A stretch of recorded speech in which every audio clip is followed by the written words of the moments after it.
Well, good morning everyone, and thank you for the opportunity to share a little bit of my perspective and thoughts around China, New Zealand, and particularly Air New Zealand.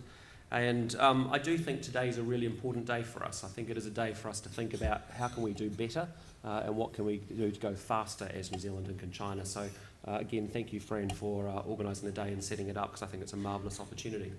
Like many of you in the room, in April I was part of the Prime Minister's trade delegation to China, and it was a really significant event actually for those of us that were actually on that journey, because you realise it was celebrating 40 years of diplomatic relations between our two countries. It also did coincide with the 5th anniversary of the Free Trade Agreement. But there were two key things that I took out of that experience, as I think many of us did, which was, one, we were just very, very impressed by the depth and the foundation that's in place politically, that's been built up with successive governments over the last wee while. And it really gives us as business people a really strong foundation to build our businesses in China. It was really impressive to actually see that close up and that genuine depth and that genuine connection that's actually there. And for us, certainly in the tourism industry, New Zealand was actually the first destination that was given approved destination status by the Chinese back in 1999. So it was a really good sign to get a feel for the really deep people-to-people connections that exist between our two countries. It was also really clear from the trip that there's real benefit in all of us as New Zealand coming together. And I've said this in a couple of forums, but in my past life I used to work for a company called Unilever, and in that business we used to spend $500 million advertising Dove soap to Americans each and every year. And just for the benefit, we then go spend another $500 million potentially with the retail trade in America, just to tell them that Dove soap is 1/4 moisturising cream and it won't dry your skin like other soaps can, right? And maybe for Americans we needed to spend that level of money. But the reality is, we as a collective entity actually need to work together, and we do need to hunt in a pack, and there is more benefit in us being very joined up and working together to build the profile of New Zealand as one entity, despite the different sectors and the different businesses that we come from. But also with that was also the conversation that we had very explicitly, that all we need is one individual or one organisation to have a misstep in China, and it does have contagion, it does actually impact and affect all of us. So that was in April, and then 6 months later we obviously had the Fonterra crisis, and obviously the ripple effects that spilled out across other industries across New Zealand. And I guess for Air New Zealand we felt that immediately, and we see that as we're quite a lag indicator. Within hours and days we saw massive changes to our cargo business in terms of the kinds of products that we were transporting, certainly in dairy products. And then in terms of passengers and actual potential visitors to this country, in those first 2 days we did some research with Tourism New Zealand, and it was quite interesting. Tourism New Zealand's research said that 53% of the potential visitors coming to China who are actively considering a trip or a visit to our country felt more negatively, were aware of the Fonterra issue, and of that group 41% actually were feeling more negative about their view of New Zealand. So it just illustrates that point that an issue in a dairy industry can have contagion and actually spread potentially into a tourism industry, linked by our common attachment to this brand of New Zealand. What did we do in those first couple of days? We actually sent our customer and marketing officer straight to China, and that was a very deliberate move for us to make sure that we could, if there was any positioning needed to be done on the ground in those first few days around the tourism industry, that we could actually help with that. And certainly Kevin Bowler, the CEO of Tourism New Zealand, and I were in daily contact, thinking a bit like Teo just outlined, is what would be the things that we would need to be doing as an industry to actually rebuild post the crisis, and make sure that that's gone well.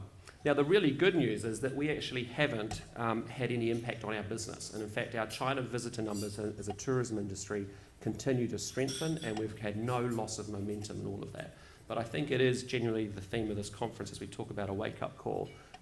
That's sort of how it played out, or how the ripple effect played out, certainly within the tourism industry.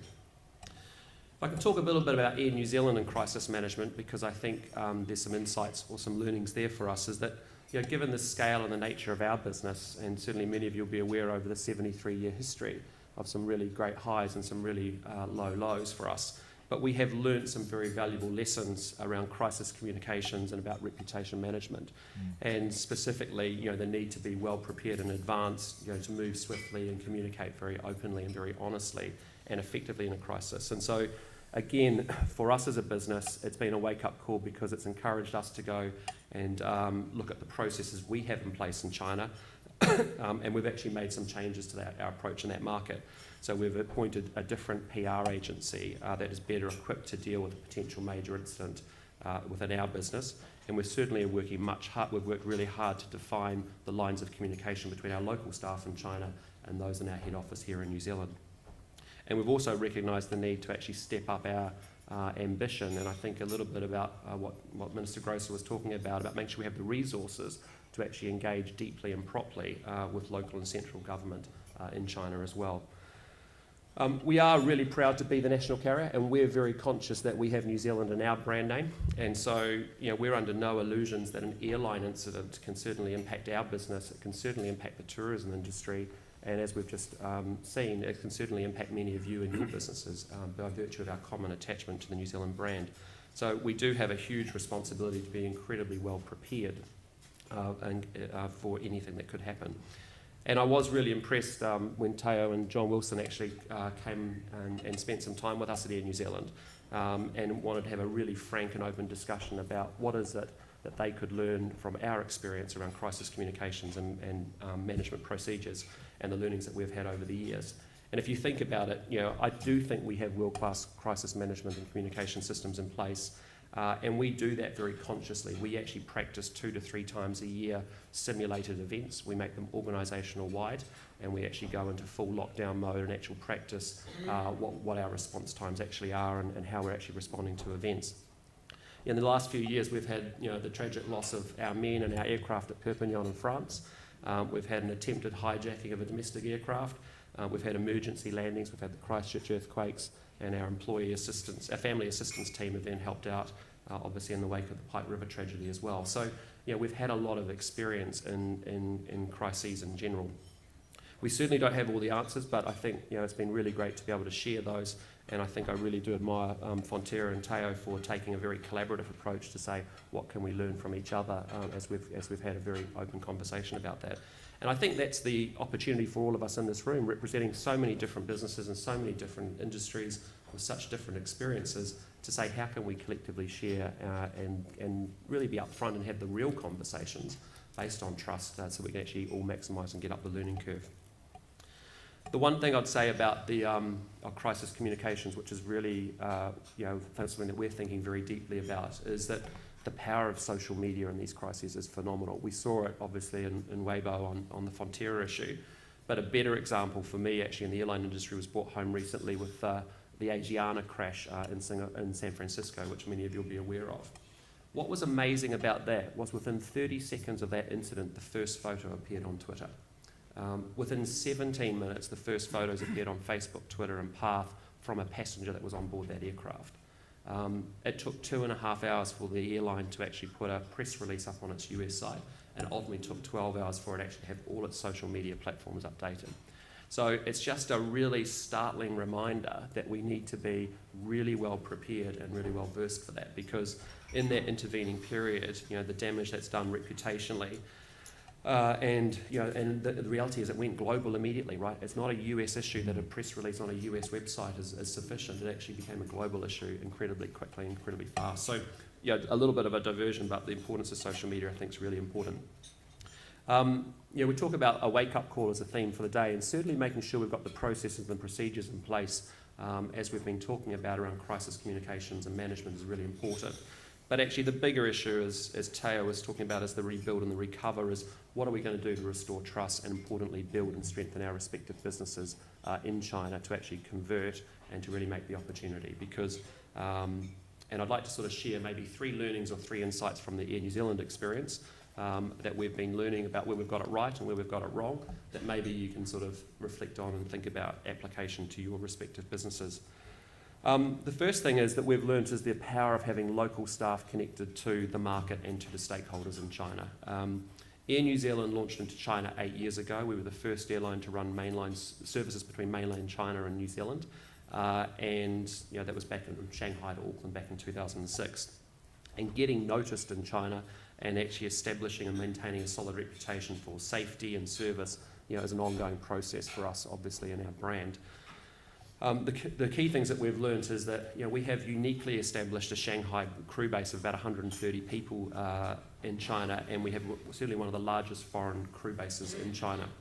But it's a very deliberate and a very exclusive thing that we do just for China, which is we have local Chinese who are bilingual flight attendants that receive then very extensive training here in New Zealand, and they operate exclusively just on our Shanghai-Auckland route.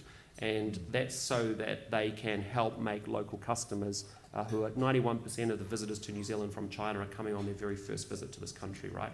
So how do we make them feel incredibly welcome, and how do we bridge that gap and be able to blend and translate both worlds in cultural senses and without all the language barriers that can emerge when you think about the anxiety that's happening for a customer coming off to visit our country for the very first time. The second thing is that, for the 7 or 8 years that we've been in China, we've had a series of well-intentioned Kiwi general managers that have been sent up to China to build our business there, not with the right resources and not with sufficient resources in place, and with the very best intent, but the reality is we haven't had enough traction or enough growth as a consequence of that. And so now what we've done is made some quite significant changes to have our business led by a local with deep 15 years experience in the marketplace, who knows the industry, knows the trade partners, knows the government, and understands the customer and consumer insights incredibly well. And that makes a power of difference because your ability to then to attract a really great local team and build a local development team is really fantastic. And I think that is the big point that's already been alluded to this morning, is that we are working much more aggressively and quickly now and realising we need a very high quality Asian talent pipeline that matches the growth ambitions that we have for China and for Air New Zealand in China. And we're looking for people who genuinely are mindsetted around the Pacific Rim, not just world famous in New Zealand. And how do we get people to actually be able to translate both worlds and to be able to walk between both markets of China and New Zealand? I think is really important. So that's been the power of local staff connecting to the market and stakeholders. The second big issue for us has been local marketing to connect to customers. And for one size doesn't fit all, and coming from a Unilever background of 200 countries and an $80 billion sort of business, we knew how to do think global but act local. And I think that's what we've been learning here in China as well.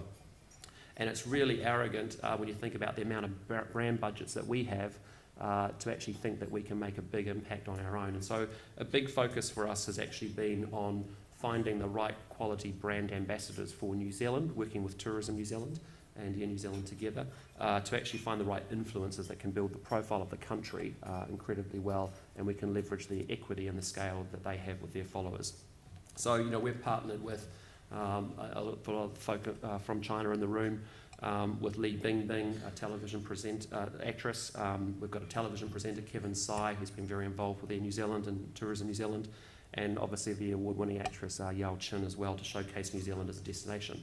This is really important because these people have hundreds of millions of followers in social media, and we're able to leverage their equity and their power into the marketplace.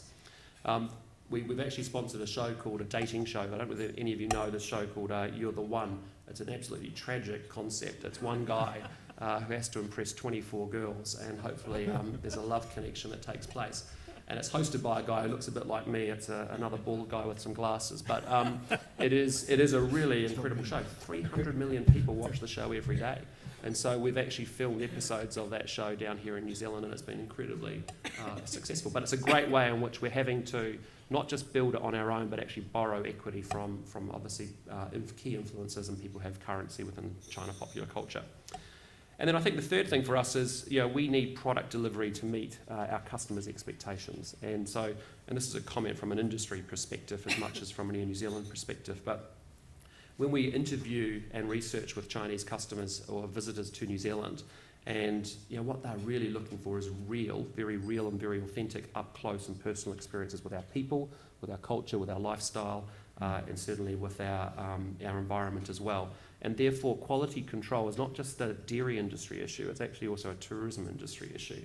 And remembering tourism is our second largest industry, it's our largest in terms of employment growth, but we actually really need to make sure our industry is adhering to quality standards as well, to ensure that consumers are actually getting delivered the product and the service that they came here for, and to the exacting safety standards. And I think we have work to do as an industry around that.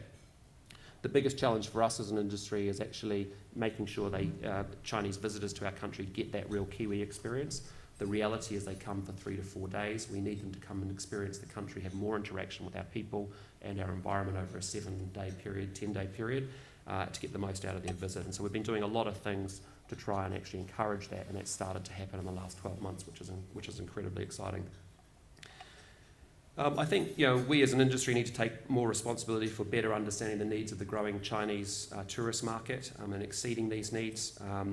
We need to really get deep insight as to what do they truly value as an industry. And too often I think what's happened is that we want to sell what we have rather than what they want or what they value. And there's a lot more work for us as an industry to understand deep customer insights that can then drive innovation and obviously product and service that actually is going to really resonate.